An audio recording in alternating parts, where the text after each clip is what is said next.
Hey y'all. Guess what? Guess what, y'all? I know some of y'all like what? Guess what though, for real, for real.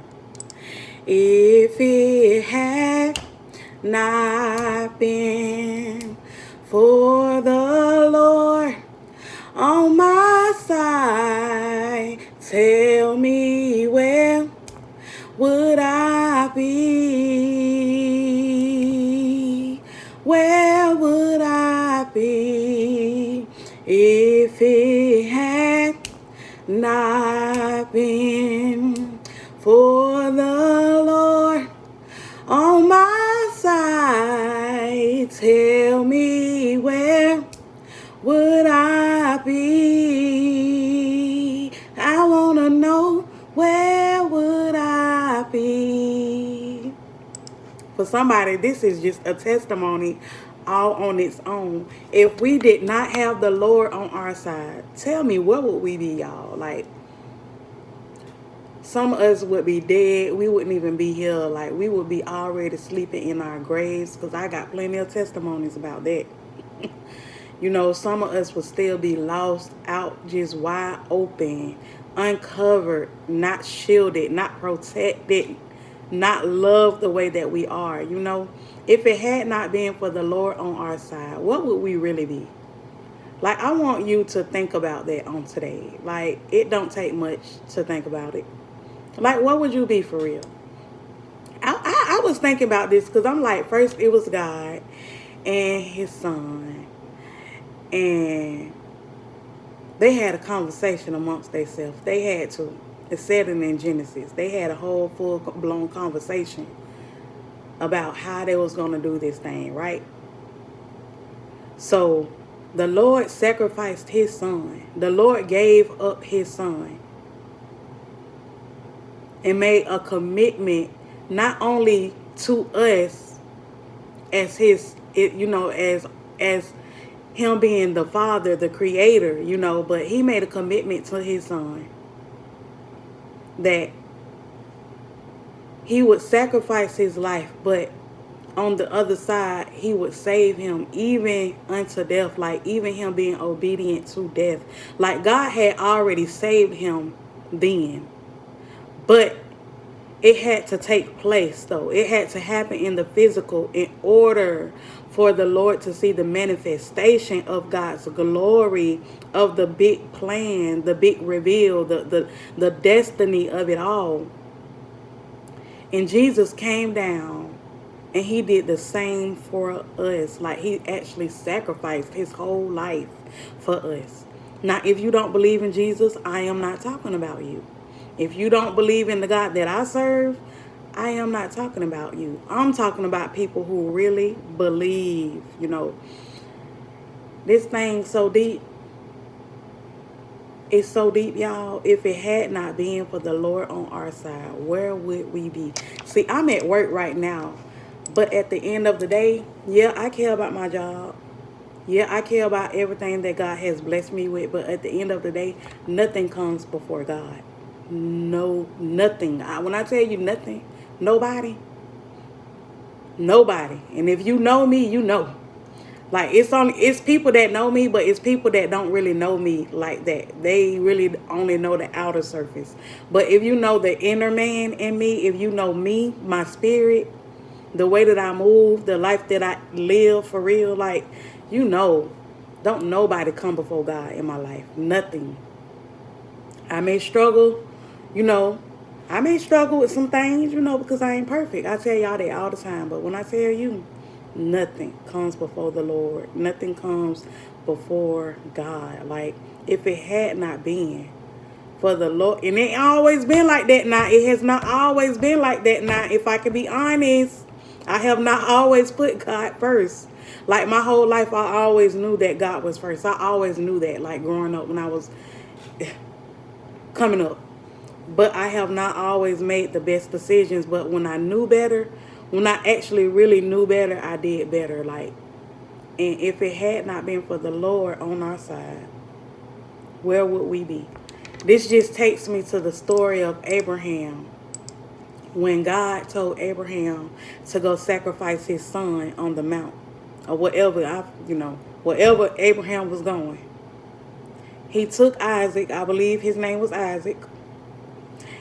And guess what? Isaac carried the load as well. They was walking up the hill, but guess what? In the Bible, it says Isaac carried the stuff as well. Like whatever it was that they was taking for Isaac to be sacrificed.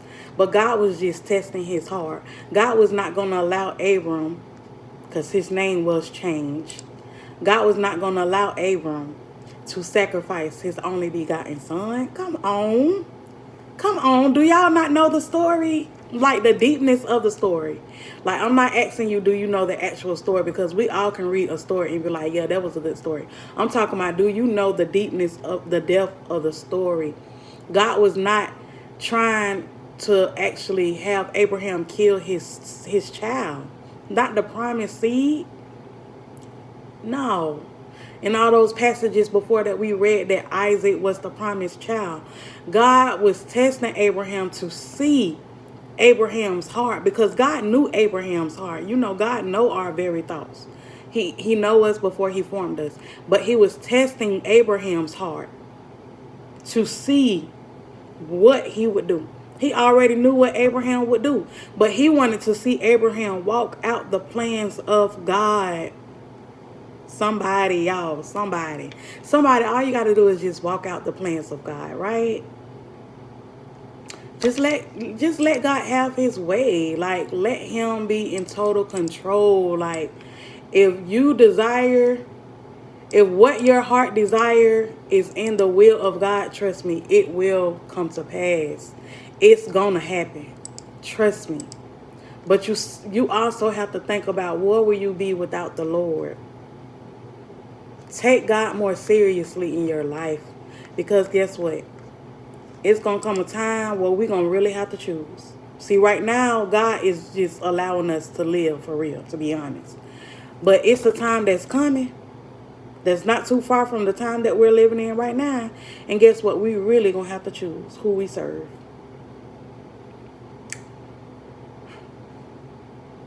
If I can be honest, we really going to actually have to choose. Like, if somebody was to come and put Jesus in the world right in front of us, if they was to come and just sit Jesus right in front of us and sit the world right in front of us, and they tell you to choose, like, it's going to come a time, the time is coming where we're going to have to choose who we're serving. Just like when all those people believed in the pagan god that was made and built a statue that couldn't do nothing for them, the idols that they were serving, Elijah called them and assembled them together and said, listen, what we finna do is we finna see whose God is real. So he told them to do whatever they need to do to see if their God was going to bring down the fire from heaven in the water. Their God ain't do nothing, y'all. Their God did not do anything for them that could help them in that moment, that can prove that their God was alive and real in their lives, right? Elijah said, okay, watch this. Let me show y'all what my God can do. Period. Point blank, period, right? So Elijah did what was needed, and he evoked the presence of God right before the unbelievers. God is saying in this season, I don't know who this is for, and this just popped up in my head. Like, all this, I didn't even have these little two scenarios I'm talking about, Abraham and Elijah. I didn't have those in my head before I started this video. But God is saying, what will your heart command before the presence of unbelievers? What will your heart command and demand before the presence of unbelievers? What will your heart say to the unbelievers? Because the thoughts of mind, the thoughts in the heart, utters out of the mouth.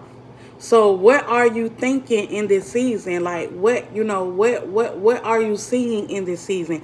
Who are you serving in this season? What are you believing in this season? What are you declaring in this season? Because if it had not been for the Lord that was on my side, I would be dead or in a jail cell, prison.